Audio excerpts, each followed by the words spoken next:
It represents the beginning of an effort long overdue, an effort to bring about the civil justice system that is less expensive, more efficient, and more accessible for all Americans. Unfortunately, despite my best efforts and the work of my staff night and day for more than 5 months now, in negotiating with the task force, the Chief Justice specifically designed to work with us, we will hear today that the Judicial Conference, quote, disfavors the bill. Given the overwrought response to Critic the legislation initially, I do not find the conference's position surprising. Of course, I had hoped that by modifying the substance of the bill to meet many of the concerns of the conference, I might persuade them to re-examine their rhetoric. Regrettably, it now appears the conference objections remain regardless of the changes in the substance of the bill. I know that we will hear today that there are remaining objections to the bill which will be used to justify the conference's disfavor. I think it's time to lay these arguments to rest as well. First, some argue that even though the ideas in the bill are worthy of support and merit, it is inappropriate for Congress to be legislating them because procedural reform is within the exclusive province of the judiciary. This argument is often cloaked in terms of separation of power. As a matter of constitutional law, the argument is without merit. As the Supreme Court said nearly 50 years ago, quote, Congress has undoubted power to regulate the practice and procedures of the federal court, end of quote. As a policy matter, the separation of power argument fares little better. Let me interject here to clarify this act of authoritarian decision-making. Congress has undoubted power to regulate the practice and procedures of the federal courts by legislating laws and procedures of regulatory agencies, not those of another separate and independent branch of the federal government. Congress does not have power to regulate interpretation of the law. Separation of powers doctrine and the precedent of Marbury versus Madison makes the federal judiciary the king of the land, the only branch with the right of interpreting the law, the ruler of the land. Joe Biden said, as a policy matter, separation of powers fares little better. This, the mastery of manipulating the desired outcome. By policy matter, he means the government's prior criminal acts of usurping the constitutional law. As an example, Marbury versus Madison was the first usurpation of the U.S. Constitution in 1803. As a matter of policy, the government having usurped Americans' liberty, making the Federalist Chief Justice of the judiciary, the Holy Spirit of the Catholic Church, and the judicial monarchy to the Lions of Aries, becoming King of America, ruler of the land, and every American a slave to the empire. Marbury versus Madison is still a standing usurpation of the U.S. Constitution, though having initiated impeachment proceedings. It is the policy of the U.S. government not to undermine, relinquish, or find fault with its own power grabs of gradual surrender, usurpations of American sovereignty. Just another usurpation as Federalists proceed step by step and piece by piece to consolidate power and eliminate American sovereignty. I believe Thomas Jefferson and John Adams made a deal with Alexander Hamilton to let the Constitution of America define a republic in exchange for Hamilton's national bank. Hamilton, however, learned with Adams' presidency, Federalists would usurp the government and make Britain beholden to the Catholic Church, a partner in the empire on which the sun never sets. I believe this is why Hamilton chose to back Jefferson for president, and why years after Jefferson's presidency and days were done, he explained to America what transpired in his letter to William Jarvis in 1820, that Jefferson was informing the people the Constitution had been usurped and the people's liberties placed in the hands of a judicial monarchy, the people in slavery, subjects of despotism by an aristocratic oligarchy. Each of these bulleted items with Robert Welch are criminal usurpations, and prior to Robert Welch's speech in the step-by-step surrender of American sovereignty. So here, President Biden is truthful It's standard policy of the U.S. government to criminally usurp American sovereignty, which is precisely what he's doing here. This time, the death of American democracy being criminally usurped as Marbury versus Madison, criminal usurpation of the Republic. This is the death knell of the American democracy, bringing in authoritarian power lodged in the hands of the Catholic Church and the World Economic Forum, seeking not to do justice to all citizens, rich and poor alike, to stand for an elite class of despots in their private and separate interests, opposed to the interest of God, life, and the rest of all humanity. He's not talking about doing that to people, is he? Now, in the past, many tyrants and governments wanted to do it, but nobody understood biology well enough, and nobody had enough computing power and data to hack millions of people. Neither the Gestapo nor the KGB could do it. But soon, at least some corporations and governments will be able to systematically hack all the people. Well, I guess he was talking about doing that to people. All people, to be specific. And if indeed we succeed in hacking and engineering life, this will be not just the greatest revolution in the history of humanity. This will be the greatest revolution in biology since the very beginning of life 4 billion years ago. For 4 billion years, nothing fundamental changed. Not playing God, are you? Because that usually works out super well. Science is replacing evolution by natural selection with evolution by intelligent design. Not the intelligent design of some god above the clouds. Oh, you are playing God. Say more. Evolution by natural selection with evolution by intelligent design. Not the intelligent design of some god above the clouds, but our intelligent design and the intelligent design of our clouds. The IBM cloud, the Microsoft cloud, these are the new driving forces of evolution.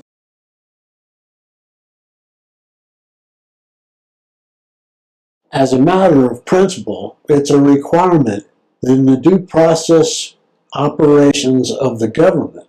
As Montesquieu said, the principle of law that executive, legislative, and judicial powers must be maintained separate and independent. This hearing is 2 months prior to the implementation of this legislation on October 27, 1990.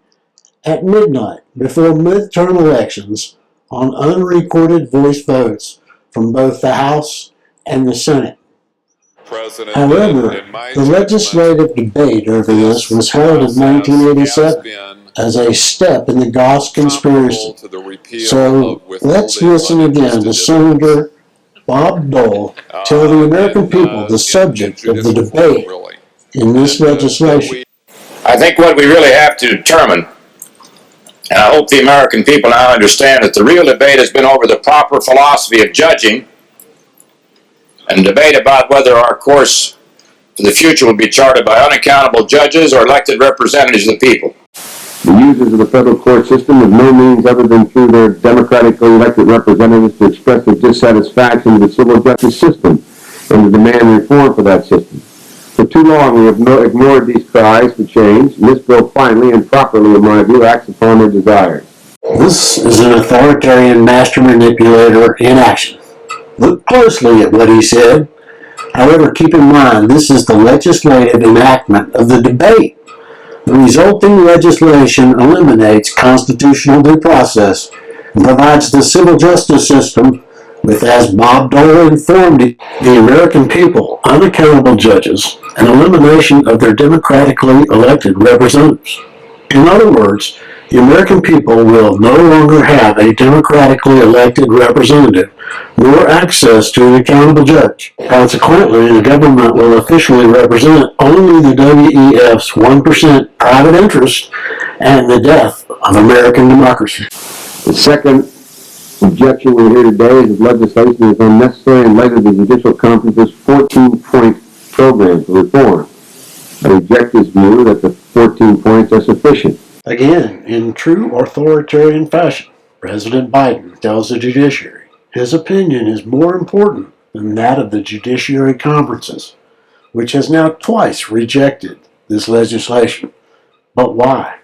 We need this legislation to establish a statutory national policy for addressing the problems of litigation costs and delay, to set forth specific improving cost and delay reduction techniques, and ensure the implementation of court-developed plans according to certain yet reasonable timetables. These things are all missing from the conference's 14 points, and as a result, I find the conference proposal wholly inadequate. So, in Senator Biden's opinion, the judiciary's twice convened Judicial Conference 14-point plan is procedurally wholly inadequate to meet the Judicial Conference's recommendations. What Senator Biden believes, in his opinion, is best for the American people is to implement this legislation, eliminating the people's due process rights, representatives, and implement unaccountable judges with absolute immunity to reduce time and cost for the judiciary. Would not the separate and independent procedural operation of the federal judiciary be solely the purview of the Judicial Conference? Should Senator Biden be allowed to overrule the judiciary? And third, there are those who oppose the legislation and make a symbolic point to show their pique at the idea that judges are being identified as to blame for the problems in the civil justice system. I'll stop here to expound on the real impetus and blame for this criminal authoritarian power grab by exposing some of the information that began my investigation into the government's criminal operations when their RICO operations began working on the theft of my farm and land. Usurpers decided to implode the farm balloons the USDA had created by price pumping and equipping farmers like the military with equipment, torturing the farmers and scapegoating the enterprise's crimes, which I'd argue was really all old Southern farm family plantation businesses of the British Empire, cashing out their American land equity into hyperinflated markets. Markets the cartel created to sell into using government borrowing to fund through the USDA, farm loan, and subsidies programs, pushing farm values to all-time highs, and no accident, like a classic stock pump and dump operation. Let's take a quick look at some evidentiary support for this assessment. The Cato Institute Policy Analysis number 122, the Farm Credit Quagmire from 1989, is a good historical reference. However, all these documents I'm sharing are propagandized with falsehoods. But I'd still recommend, for a deeper understanding, you consider reading the documents provided here. Whole courses could be taught from these documents. So I'm just going to make this statement and then highlight facts in these studies to support the argument I'm making. This was a criminal pump and dump operation of the British Empire, exiting and consolidating their farmland ownership in America. Think empire, Southern farmland plantation owners. Pumping had effectively begun in 1933 with farm subsidies. However, between 1970s and 80s, by injecting huge quantities of cheap credit into a sector of the economy that already had enough capital, the government helped to cause an artificial boom and eventual bust in the land market. It was simply give a loan, buy a vote. Agricultural economics. Sound anything like the 2007 subprime residential lending bubble and collapse? Loan volume soared from $14.8 billion to $82 billion, and government volume increased fivefold. From 1976 to 1981, farm debt doubled. The bulk of this lending came from the federal government. Between 1978 and 1984, the subprime farm loan portfolio increased from $5 to $27 billion. In 1979, its loan volume was 50 times as large as in 1960. In 1980, at the height of the land boom, Congress authorized the USDA to make loans up to 97% of appraised value. Land prices had already tripled in the previous decade, and the 1980 legislation flooded the farm economy with even more cash. As a 1985 Wall Street Journal editor noted, the 1980 liberalization was lobbied for by extension services, land-grant colleges, the whole universe of farm-fed enterprises, all of which were products of the empire. In 1981, the Reagan administration blocked a farm loan deferral program for farmers, legislated by the Carter administration. A section known as 1981A, and then eliminated the offices of civil rights. Think Clarence Thomas. Then, abruptly, the administration eliminated all available government farm loan liquidity, not just curtailing the lending, but calling in 23% of the subprime loans they had created. They forced small and mid-sized farmers out of business. Black and minorities were hit hard as size discrimination mattered. The USDA was calling loans they knew were on assets they could force to hit rock-bottom pricing. Land prices began to fall in early 1981. Why? Because they had killed valuations and loan availability. And by 1986, values had plummeted by over 50% in Iowa, Nebraska, and Minnesota. Yet politicians and federal bureaucrats continued to urge farmers to stay in the business, announced one rescue plan after another, and kept promising they could see the light at the end of the tunnel. The USDA's loan volume increased every year through 1986. As a result, many young farmers who should have sold out early when the farm economy began to decline held on until their entire net worth had been erased and had no choice but to declare bankruptcy. Millions of farmers went into foreclosure and bankruptcy. One of the most heinous crimes of the government here was offering these farmers hopes with class action lawsuits.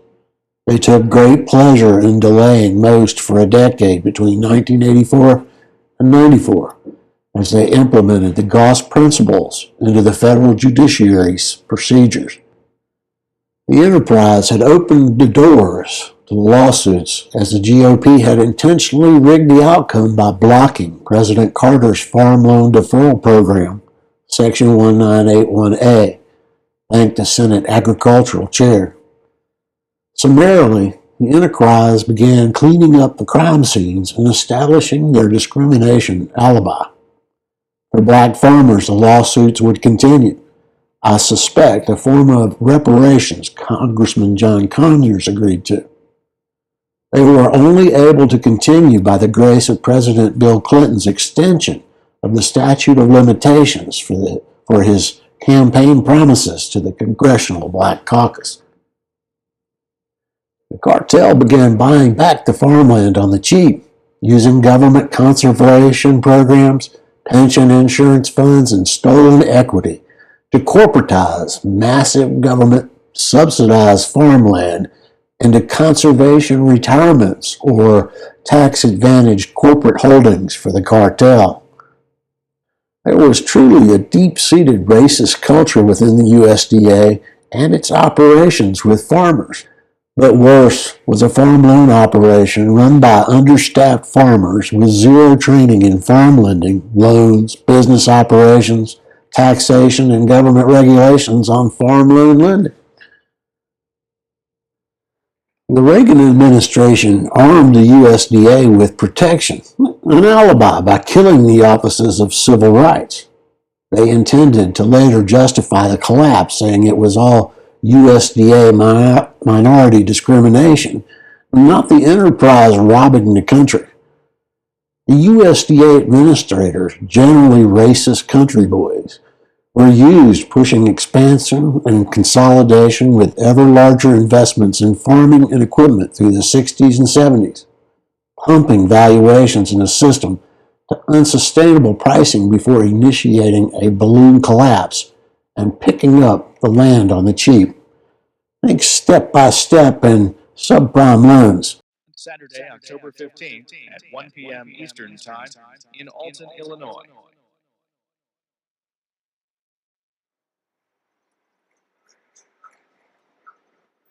Next, remarks by President Bill Clinton and Vice President Al Gore. The two led a Rose Garden ceremony during which the president signed a bill designed to streamline government buying practices. You'll first hear from Vice President Gore, who's heading up the president's overall effort to cut the federal workforce and save money. The event lasts about 40 minutes.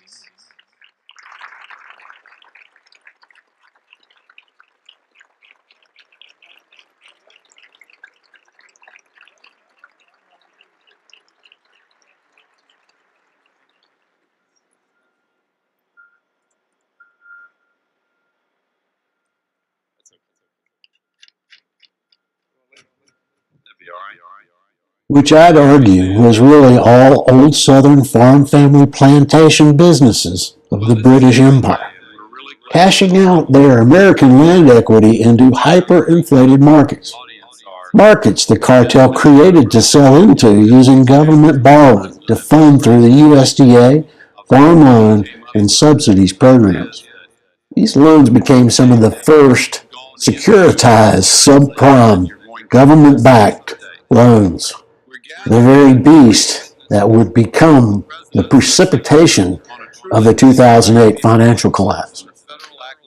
As the enterprise-induced collapse took hold, several large black farms, particularly the Sherrard Black Farmer Co-op, known as Sharecropper City near Governor Carter's Plains, Georgia home, these farmers found themselves suing the USDA over Section 1981A. The enterprise had intentionally blocked for their survival. This was followed by women, Mexican farmers, and Indian farmers as well. Lester Maddox, Herman Talmadge, Jesse Helms, Strom Thurmond, Joe Biden, Patrick Leahy, and Al Gore, and others, right dead in the middle of it all, with Jimmy Carter having tried to save the day with Section 1981A. Blocked by Herman Talmadge of Georgia. Here's the real kicker, as I said. There were millions of farmers. As a cover and to claim reparations, the government hid the true objects of the whole operation behind claims of discrimination. The administration planned to pursue new civil rights legislation the conspiracy needed for the planned government's protection racket. The racket they outlined as the Goss Principle in the Coleman v. Block 1984 Farmers Class Action federal lawsuits. While the black and minority farmers got to sue for discrimination under the new Civil Rights Act and be robbed doing it, black and minority farmers accounted for less than 10% of all farmers. White farmers could not sue because they could not be discriminated against. Ultimately, there were about 100,000 plus black farmers and around 300,000 plus white farmers in Coleman versus Block, rolled by their own government. How much legal liability was behind this criminal intent to steal American equity and wealth by the government's inside cartel operations? The discrimination suits will be delayed and resurrected for decades to follow after Al Gore and Bill Clinton cleaned the house of evidence in 1994. The initial lawsuits date back to the 80s and had their biggest legislative show between 84 and 94. The class action lawsuit of Coleman versus Block laid out the design for this act of treason, and additionally others to come on the Civil Rights Act of 91. Joe Biden will implement, all procedurally defined as part of the Goss Principle. If you read the Agricultural Law Research article, it provides a fair, honest assessment of the legal risk mitigation procedures designed by the USDA as its Administrative Procedures Protection Racket. A totally unconstitutional racket. However, it's used as a model for the Goss Principle application to the federal judiciary's procedures. You understand more now why Joe Biden needed this legislation? To provide the government's criminal operations with unaccountable judges and eliminate our representation? Because for a decade he was dragging these farmers through hell and court trauma torturing the farmers and scapegoating the enterprise's crimes. They needed this legislation to criminally dismiss all the potential legal liabilities and court costs. The less they do for the people, the more this RICO enterprise can steal. I researched this case on white farmers, further, only to find a dead end. I never had an opportunity to visit locally to research court filings, but I never even found a docket number on this case. In my research, I called former Mississippi Superior Court Judge Justice Robertson. I told him about my interest in the case, inquired about the outcome, and when he said I lost badly, I got the distinct impression he was disgusted, which I understood, and I took it as implying corruptly. I asked, how were they entitled to sovereign immunity, violating the farmers' due process rights? He cut me off with, you're asking questions now you know you shouldn't. It's interesting to note, the case is in Congressman Mike Espy's state, the first black agricultural secretary under President Clinton. These critics argue that if there's to be any legislation, it ought to focus on lawyers and clients, on abolishing tough criminal sentences, or diversity jurisdiction, or something else altogether. I find this criticism ironic in the extreme. For years, I've heard from judges that they wanted to control the lawyers who abuse the discovery process and engage in dilatory, wasteful, and costly tactics. And I heard that existing rules and procedures don't give the courts the tools they need to rein in these abuses. Yet now we're hearing from the same judges that who resist this bill, whose only goal is to give them the very tools those very tools and expand authority they need to manage their cases and control discovery. In my view, the bill before us is a substantively solid bill in all respects. As we learned in no uncertain terms at our first hearing, the users of the criminal justice system share that view as well, as do lawyers and judges across the country based on the polling data. It is a first and necessary step toward improving the delay of justice in our nation's courts. Gentlemen and lady, I suggest to you that notwithstanding my obvious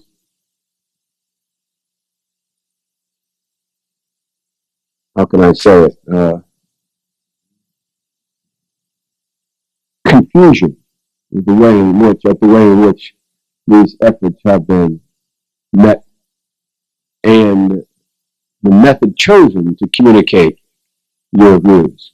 I nonetheless welcome you. Look forward to having an opportunity to have you justify your comments about why we're just, in effect, a bunch of politicians making deals up here at the expense of the noble judiciary. I yield to my colleague.